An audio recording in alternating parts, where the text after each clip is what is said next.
من 100 سنة فاتوا، وتحديدا في أغسطس عام 1918 تم ذكر مصطلح روفر سكاوت أو الجوالة لأول مرة في كتابات اللورد بادن باول، واللي نشرتها الجريدة الرسمية للكشافة. إيه المراحل اللي أدت لنشأة الجوالة وإمتى وإزاي؟ ده اللي هنعرفه في حلقة النهاردة.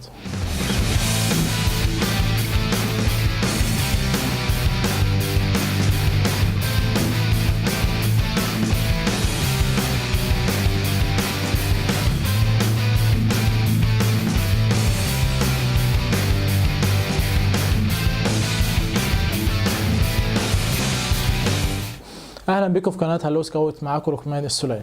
علشان نعرف الجواله نشأت ازاي خلونا نرجع بالزمن ورا شويه.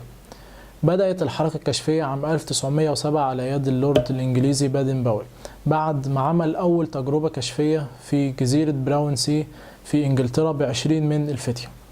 وكانت الحركه الكشفيه في الوقت دوت بتهتم اكتر بالفتيه من 11 ل 15 سنه، وكان ده كافي في الوقت ده، ومحدش فكر ايه اللي هيحصل مع الشباب ده لما يكبر. وفي الوقت ده حصل حاجتين مهمين. كانت المدارس في انجلترا إلزامية حتى 14 سنة. بعد كده الأولاد يا إما بيسيبوا المدرسة وكتير منهم بيتجه للعمل أو اللي بيكمل دراسة، وبدأ يحصل تسرب في صفوف المنتسبين للحركة الكشفية. وعلى الرغم من إن بعض الكشافين كانوا مكملين في الحركة الكشفية، لكن كانوا محتاجين أنشطة جديدة وبرامج تتناسب أكتر مع سنهم لما كبروا. في عام 1914 بدأت الحرب العالمية الأولى، واللي كانت مشاركة فيها إنجلترا مع دول الحلفاء، واضطر كتير من الشباب إن هم ينضموا للجيش الإنجليزي علشان يشاركوا معاه في الحرب. ومن هنا ظهرت المشكلة، وبدأت تظهر قدام اللورد بادن باول تساؤلات كتيرة، أهمهم كان 3 تساؤلات رئيسية. أول حاجة إن هو إزاي هيقدر يحافظ على الكشافين الأكبر سنا، وإزاي يكون مؤثر عليهم، وهيعمل إيه مع كتير من الكشافين المتحمسين إن هم يرجعوا لفرقهم القديمة بعد ما يرجعوا من الحرب، وهيعمل إيه مع الشباب اللي سنهم 16 و17 سنة وحابين يشاركوا جديد في الحركة الكشفية. وكانت ال3 تساؤلات ديت محور التفكير في الحل عند اللورد بادن باول. في البداية فكر اللورد بادن باول إنه ينشئ جمعية صديقة للكشافة زي الجمعيات الصديقة اللي كانت منتشرة في إنجلترا في الوقت ده. والجمعية الصديقة دي جمعية بيشترك فيها العضو اللي هو أكبر من 16 سنة، بيدفع عليها اشتراك سنوي وبتقدم له خدمات، وبيبقى مكان يتجمع فيه الأعضاء. فكر اللورد بادن باول إن ده ممكن يكون حل مناسب للمشكلة اللي موجودة، بل حتى إن هو يقدر يجذب كبار السن من الشباب إن هم يشتركوا في الحركة الكشفية. لكن الموضوع دوت ما نجحش. في عام 1917 تم عقد مؤتمر المفوضين في ماتلوك في إنجلترا، وتم الإعلان عن خطة علاج لهذه المشكلة، وأطلقوا على المرحلة دي في الأول سينيور سكاوت أو الكشاف المتقدم أو الكشاف الراشد.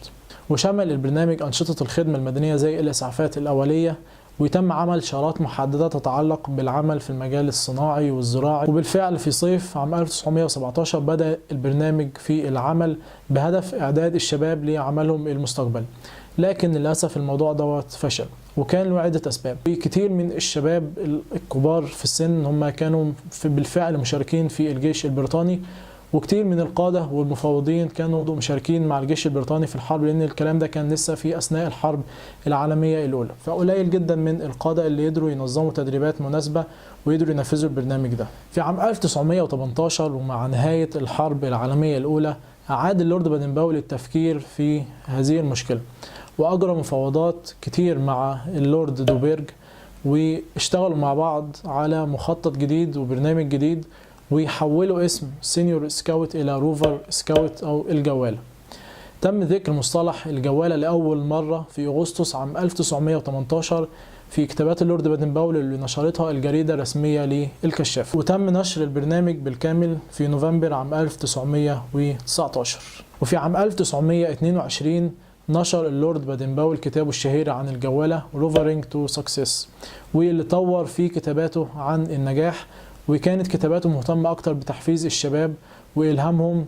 وزي ما استخدم كتاب الأدغال كموضوع للأشبال، تم استخدام قصة الملك آرثر وفرسان الدائرة المستديرة كمصدر إلهام لعادات الجوالة وأنشطتهم. وكتير من عادات الفرسان والطقوس بتاعتهم لسه موجودة في عادات الجوالة لحد دلوقتي. انتشرت الجوالة على مستوى العالم، وتم إنشاء مرحلة الجوالة في كتير من دول العالم، وتم عمل أول لقاء للجوالة على مستوى العالم في عام 1931 في كاندرشتيك في سويسرا، واللي شارك فيه حوالي 2500 جوال من 23 دولة مختلفة. وأطلق على تجمع الجوالة أو لقاء الجوالة مصطلح مود، وكلمة مود ده مصطلح مستخدم في اللغة الإنجليزية القديمة بيشير إلى التجمعات الشعبية.